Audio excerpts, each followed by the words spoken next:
Hello everyone welcome to MB job update MB job update रे आपन को स्वागत करुच्ची। देखो finally government of India ministry of railway तरफ आपणकर जो असिस्टेंट लोको पायलट रो ऑनलाइन आवेदन चली से फ्रेंड देखो सीबीटी 1 परीक्षाटी क्यों मासरे होबाकू जाउची, सीबीटी 2 परीक्षाटी क्यों मासरे होबाकू जाउची, ता सहित साइको टेस्ट परीक्षाटी क्यों मासरे होबाकू जाउची, जहार ऑफिशियली कैलेंडर जारी हो जाई अछि। चलतु डिटेल देखिबा।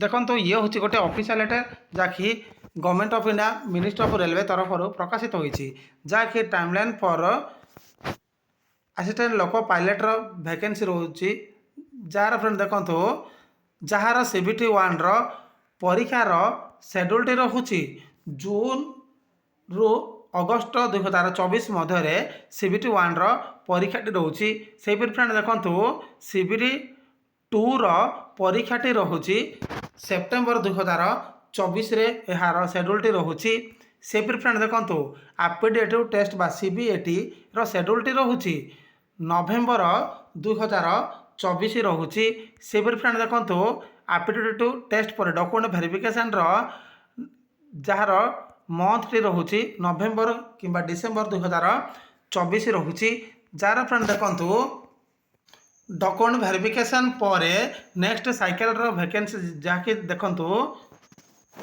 सेंट्रलाइज एम्प्लॉयमेंट नोटिफिकेशन पर the next cycle of recruitment to the post of ALP is provisionally planned for issue in January 2025 रोचे।